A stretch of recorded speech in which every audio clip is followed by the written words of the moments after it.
Hello guys, good morning everybody. आप सब कैसे हो? आई होप आप सब अच्छे होंगे, स्वस्थ होंगे और सोनिया कौशिक के चैनल को लाइक, शेयर एंड कमेंट्स कर रहे होंगे, ये मैं आपसे उम्मीद रखती हूँ। आज का ब्लॉग जो मैं बना रही हूँ, आपसे जो मैं विचार शेयर करने जा रही हूँ, उसका मेरा मेन मकसद यही है कि लोग बागों का भक्ति पूजा पाठ में बहुत कम ध्यान हो गया है और लोग बाग ऐसे वैसे चैनलों को सब्सक्राइब कर लेंगे लेकिन भक्ति चैनल को कभी सब्सक्राइब नहीं करेंगे। तो मैं आप लोगों से यही कहती हूँ कि आप जुड़िए। भक्ति भाव भी बहुत ज़रूरी है, ये हमारा संस्कृति है, इससे अच्छे संस्कार मिलेंगे आपको। जो भी चैनल को सब्सक्राइब करेगा अपने बच्चों के लिए, अपने घर के लिए, देखो अच्छे विचार जब कानों में जाएंगे तो अच्छा ही घर का माहौल बनेगा और बच्चों को भी अच्छे ही संस्कार मिलेंगे।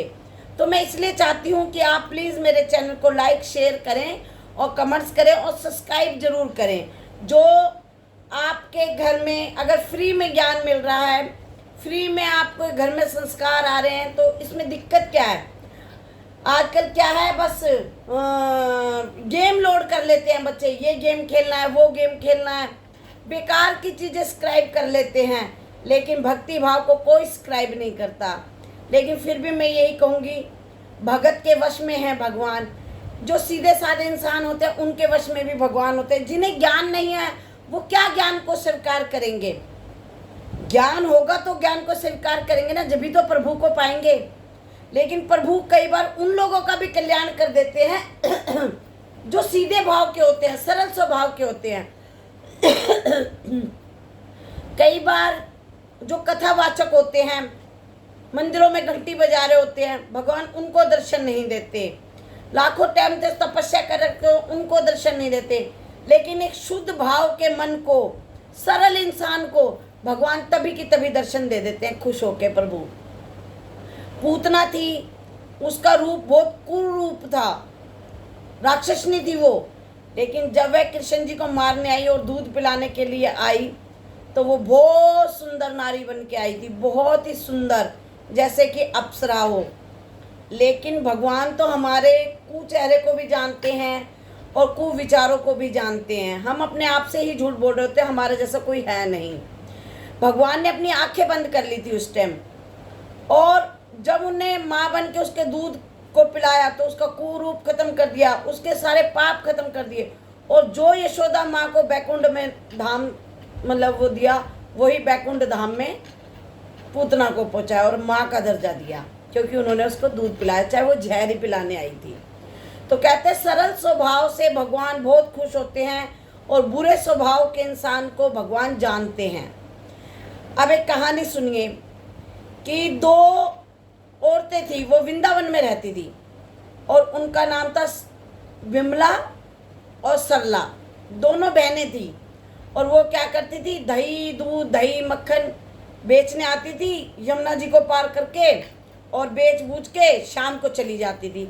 उनका भक्ति भाव पूजा पाठ से दूर दूर तक कोई मतलब ही नहीं था कि उनका कोई पूजा पाठ या भक्ति भाव, बस उनको तो ये था पैसा कमाना है, घर चलाना है, गृहस्थी चलानी है। उन्होंने पूजा पाठ कभी की ही नहीं। उन्हें पता ही नहीं था भागवत क्या होती है, गीता क्या होती है, शिव पुराण क्या होता है, उन्हें पता ही नहीं था। इतने सरल स्वभाव की थी। बस सुबेरे अपने मट्ठे को ब्लो के लाना और दही बेच के चले जाना, लस्सी बेच के चले जाना, मक्खन बेच के चले जाना और शाम को अपने घर पहुंच जाना। एक दिन उनका क्या हुआ, मक्खन दही जल्दी ही बिक गया और वो किसी मंदिर में बैठ गई, मतलब मंदिर के बाहर बैठे थे, वहाँ सत्संग हो रहा था। उन्होंने सोचा गर्मी है, थोड़ा अंदर बैठ जाते, पंखे की हवा खा लेंगे, और वो सत्संग में बैठ गई। और उन्होंने सत्संग में सुना कि हमें मानस जूनी मिली है भगवान को पाने के लिए। जिसने भगवान को नहीं पाया वो नरक में जाएगा, नरक का भोगी है। भगवान ने इंसान की जूनी इसलिए दी है कि जीते जी भगवान को पालो, सुमरन ध्यान करो, भक्ति पूजा पाठ करो, जिससे कि तुम भगवान को पा सकती हो, भगवान के दर्शन कर सकती हो। और उन दोनों ने इतना ही सत्संग सुना और वो चली गई तो बैठी हुई थी नाव में दोनों बहनें और कह रही, अरे बहन हमारी तो ज़िंदगी यूँ ही निकल गई, हमने तो भगवान को पाया ही नहीं, ये भगवान कैसा होवे, भगवान कित मिलेगा हमने, भाई हमने तो भगवान के दर्शन नहीं पाए। और भैया वो गुरुजी महाराज कहते भगवान के बिना तो जीवन ही बेकार है, ये भगवान मिलेगा कहाँ, कहाँ मिलेगा, हम कहाँ पाए भगवान को। फिर दूसरी बहन कहती है बहन भगवान इन साधु संतों के पास है, इन्होंने पकड़ रखा है भगवान को, और कल से हम साधु संतों को ही पकड़ेंगे, इनके पास कहेंगे भगवान का है हमें दो, और हम भगवान के दर्शन कर लेंगे और भगवान को हम पा लेंगे। तो कहते ठीक है बहन। दूसरे दिन वे आती हैं अपना लस्सी दूध दही मट्ठा बेचने के लिए, और सामने से देती है साधु और होता है अपनी झोली टाके हुए, हाथ में लोटा लिए, और उसको ना सोच जाना था, और वो झोला झंडी को रख के और लोटा लेके और जंगल की तरफ झाड़ियों में चला गया। एक बहन ने कहा अरे बहन ये तो अकेले में मिलने गया भगवान से, चल इसके पीछे पीछे चलेंगे, दिखाई कहाँ जा रहा है। तो जैसे ही साधु गया झाड़ियों में और ये दोनों बहनें गई अरे साधु महाराज। अब वहाँ पे तो साधु महाराज फ्रेश हो रहे थे और सारे जितने भी थे वो खड़े हो गए एकदम, और अरे भाई वो बड़ी लज्जित हुई कि अरे ये तो यहाँ सोच कर रहे हैं। कह रहे बता हम तो यूँ सोचे ही अकेले जंगल में प्रभु से मिलने गया। तो कहती है बहन चल इसके ना झोला झंडी ना ढूंढते हैं, दिखा इनमें भगवान हो, इन्हें छपो रखे हो भगवान। वो सारी टटोला टुटुली करती है, उसकी झोली जो वहाँ पड़ी होती है और उसको सारी को टटोलती है, उसमें भगवान नहीं मिलते। तो एक टिप्पण होता है, वो उस टिप्पण को खोलते हैं तो उसमें ठाकुर जी होते हैं छोटे से, और पैर मुड़े होते हैं। वो अरे भगवान मिल गए भगवान मिल गए भगवान मिल गए। अरे भैया इनने तो भगवान को भी पता टिप्पण में छपो रखा है। कह रही बहन इस भगवान जी के तो पैर बड़े टेढ़े हो रहे हैं। वो कहती है हाँ बहन टेढ़े तो हो रहे हैं पैर। कह रही ऐसा है इसने साधु ने टिप्पण में बंद कर रखा, टिप्पण में यो आवे कोई भगवान, इसको मोड़ के इसने पैक कर रखा टिप्पण के अंदर, चल इसकी टांग सीधी करते हैं। तो वो बोली ला मैं करूं। एक ने कृष्ण जी को पकड़ा और एक ने टांग सीधी करी, भगवान जी उन पे रीझ गए। कहते हैं ना सरल स्वभाव से भगवान बड़ी जल्दी रीझते हैं, और भगवान की जैसे उन्हें टांग वो मरोड़ी और वो सीधी हो गए, भगवान ऐसे सीधे हो गए। अरे भगवान जी क्यों टांग मोड़ रखी थी ने, आपको ऐसे ही कर रखा है ने गंदा पंदा। पानी लाती है उसे नहलवाती है साफ करती है और उसको कहती है देखो अब हम भी खाना खा रहे हैं, ये तो तुम्हें सड़ा भूसा खुलाता होगा, लो अचार और रोटी है ये तुम भी खाओ। और भगवान भी इतना मुंह खोल देते हैं और रोटी खा लेते हैं। और भगवान जी से वो बातें कर रही थी दोनों बहनें, इतने में साधु देख लेता, अरे ये तो मेरी झोला झंडी के भी पीछे पड़ गई। साधु भागता है, कहता अभी तो वहाँ मेरे पीछे जीना हराम कर दिया, अब ये मेरी झोला झंडी में क्या कर रही है। जैसे ही साधु भागता है कहता छोरियो रुको मैं आया, छोरियो रुको मैं आया। और आता है और क्या नाम है देखता है कि टिप्पण खोल रखा है, भगवान जी को नीचे बैठा रखा है, अचार रोटी दे रखी है। कहते हैं कि ये देखो मेरे सारे उसको खराब कर गई हैं। वो भगवान जी को उठाता है और टिफ़िन में रखता है, टिफ़िन में भगवान जी आए ना तो देखता है कि अरे ये तो टांग सीधी हो गई। तो वहां से दोनों गोपियां चिल्ला रही होती हैं, अरे बाबा इन्हें भूखा मत रखना और इन्हें टिप्पण में पैक करके मत रखो, बड़ी मुश्किल से हमने इनकी टांग सीधी करी है, अब इन्हें टिप्पण में मत दबा के रखना, इनको सांस लेने दो, भगवान सबके हैं तुम्हारे नहीं है तो तुमने टिप्पण में छपो रखे हैं। वो कहती अरे भैया जो मैं इतने सालों से तपस्या कर रहा हूँ, भगवान ने मुझे दर्शन नहीं दिए, इन दो को दर्शन दे दिए। कहते रुको बेटियों रुको बेटियों। कहते नहीं नहीं हम जा रहे हैं, हम नहीं आएंगे हाथ तुम्हारे। और वो यूं करके चली जाती, कहते इनका ध्यान रखना।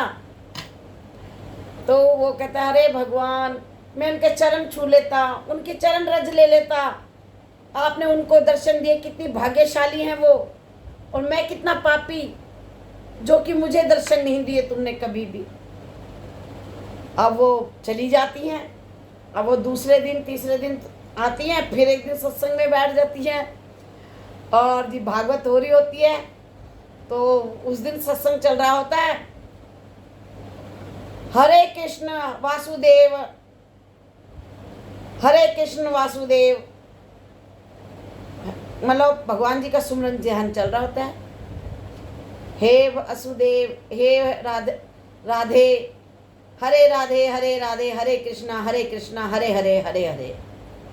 तो ये जाप चल रहा होता है। ओम भगवते वासुदेवाय नमः, ओम भगवते वासुदेवाय नमः। कहते हैं जो इस मंत्र का उच्चारण करेगा ओम भगवते वासुदेवाय, तो वो भव सागर से पार हो जाएगा। कहती है अरे बहन चल, बहन चल रहा है नहीं है क्या? और आज तो हमें बहुत अच्छा गुरुजी ने बता दिया, ओम भगवते वासुदेवाय नमः करेंगे और हम नाव का किराया बचाएंगे, नाव में किराया लगे हमारा। अगर भव पार हो सकते हैं, सागर पार हो सकते हैं, तो ये तो यमुना जी है। हम ऐसे ही भगवते वासुदेवाय नाम लेके यमुना पार करेंगे। तो उनका विश्वास था, सरल स्वभाव था,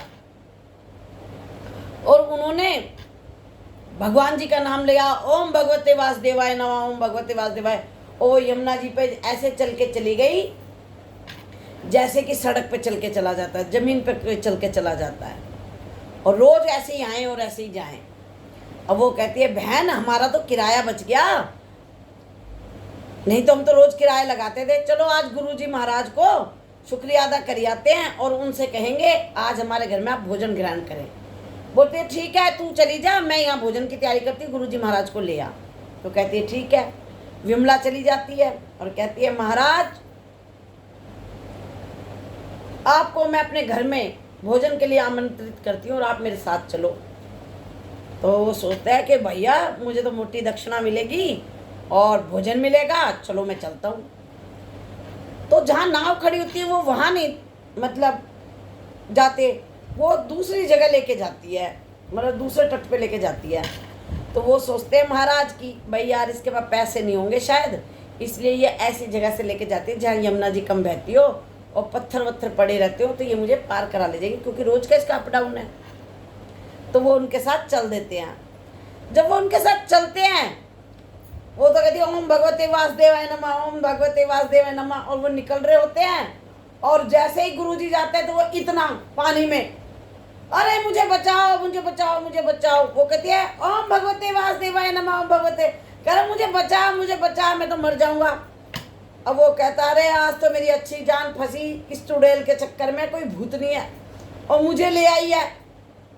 तो उसका हाथ पकड़ लेती है और चलती रहती है उसका ओम भगवते वासुदेवाय ओम भगवते। और उसको डर लग रहा होता है, क्यों नीचे पानी इतना ज़्यादा और गर्दन तक डूबा पड़ा। कहता है मुझे भाई बचा मुझे बचा मुझे बचा। तो कहती है ओम भगवते वासुदेवाय नमः, ओम भगवते वासुदेवाय नमः। तो कहता है कि भाई अब उसको पता था मेरी मौत तो आई गई, क्यों ना मैं इस जाप को ही कर लूँ, जाना तो प्रभु के पास ही है। वो भी कहने लग जाता है ओम भगवते वासुदेवाय नमः, ओम भगवते वासुदेवाय नमः, और यमुना जी पार हो जाती है। और जब वो यमुना जी से निकालती है उसको, तब कहता है अरे तुम कौन हो और मुझे डुबोती, ऐसा खाना खिलाओगी मुझे, मैं तो अभी मर गया होता, तुम्हारा क्या जाता, मेरे तो बालक बच्चे भूखे मर जाते, ऐसा नोता दिया करे जी मन का। कहती है पंडित जी आप तो हमारे गुरु हो, हम तो रोज ऐसे ही अप डाउन कर रहे हैं, आपने ही बताया हमें कि भैया ओम भगवते वासुदेवाय नमो करो और आप डूबोगे नहीं, और देख लो हम तो रोज ऐसे ही अप डाउन कर रहे हैं। वो कहते हैं उसकी आंखें खुली की खुली रह जाती है और उसके चरणों में पड़ जाता है। कहता है मुझे क्षमा कर दो, मैं पापी जो दिन रात भागवत पढ़ता हूँ और इस बात पे विश्वास करके मैंने नहीं ये चीज़ करी, और आप ना भक्ति ना पूजा ना पाठ, सिर्फ मेरे को गुरु मान के, और आपने उन शब्दों पे इतना मतलब वो दिखाया विश्वास, और आप ऐसे चल गए और भगवान ने आपको नैया पार करा दी, यमुना जी पार करा दी। आप धन्य हो देवी, आप धन्य हो। दोनों बहनों के यहाँ जाता है, भोजन ग्रहण करता है और उनके चरणों में पड़ जाता है, और मुझे क्षमा करो मैंने आपको कुछ कहा, मैंने तो सोचा आप चुड़ैल हो, तो मैं भूतनी के चक्कर में पड़ गया किसी। तो इसीलिए कहते हैं सरल स्वभाव से ही भगवान खुश होते हैं। कहते हैं भगवान आप हमारे घर में आते ही नहीं, और भगवान कहते हैं आप बुलाते ही नहीं। सरल स्वभाव शुद्ध मन भगवान जी को पसंद करती है। जो चालाकी से पूजा पाठ करते हैं, दिखावे की पूजा पाठ करते हैं, 24 घंटे घंटी बजाते रहते हैं, मन में छल कपट चल रहा होता है, निंदा चुगली ये चल रही होती है, वहाँ पे भगवान कभी दर्शन नहीं देते। इसलिए कहते हैं अपने मन को अपनी आत्मा को शुद्ध रखो, सरल स्वभाव रखो, तो देखना आपको भी भगवान एक ना एक दिन जरूर मिलेंगे। आप एक नियम बना लो कि मैंने अपने इस संसारिक जीवन में रहना है, इनसे खाली इतना लगाव करना है जितना शरीर को, आत्मा को नहीं। पैसा कमाओ, बच्चों को पालो पोषण सब कुछ करो, लेकिन जितनी ज़रूरत है शरीर के हिसाब से। पाप मत करो, पाप की कमाई मत करो, नेक हलाल की कमाई खाओ और मन को शुद्ध रखो। देखो भगवान आपका हर जगह साथ देंगे। अरे भगवान ने तो अच्छे से पापी तार दिए, आप लोग तो फिर क्या हो। एक रोज अपना कर्म बनाओ कि आज मुझे ये कर्म करना है। अच्छे कर्म करोगे तो समझ लो आपका भाई खाता है। कहते हैं पैसा कोई ऊपर ले जाता नहीं है, ये कहावत है ना। कह रहे पैसा क्या करेगा कमा के पैसे के ऊपर ले जाया जाएगा, लेकिन पैसे से जो तुम पुण्य करोगे वो तो ऊपर जाएगा आपके साथ। ये भी एक इन्वेस्टमेंट है। जो आप पुण्य करोगे, किसी गरीब को खाना खिलाओगे, चींटियों को चुगा डालोगे, पक्षियों को दाना दोगे, पक्षियों को पानी दोगे, मछलियों को आटा डालोगे, गाय को रोटी दोगे, ये पुण्य पैसे से ही होंगे ना। धर्म के रास्ते पे पैसा खर्चो, दारू मदरा औरतबाजी जुआ सट्टा इन सब में पैसा मत लगाओ कभी भी। और मन को शुद्ध रखो और अच्छी जगह इन्वेस्टमेंट करो जो आपके साथ वहां जाएगी। आपको भगवान जरूर दर्शन देंगे।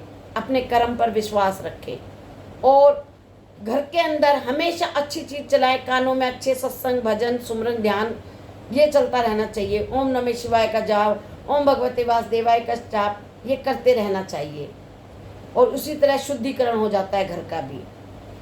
अगर आपको मेरे विचार अच्छे लगे हों तो प्लीज़ मेरे चैनल को लाइक शेयर कमेंट्स जरूर कीजिएगा। अगर आपको मेरे विचार कोई बुरे लगे हों तो मैं आपसे क्षमा प्रार्थी हूँ। मैं सोनिया कौशिक मिलती हूँ आपसे अगले ब्लॉग में नई सोच के साथ।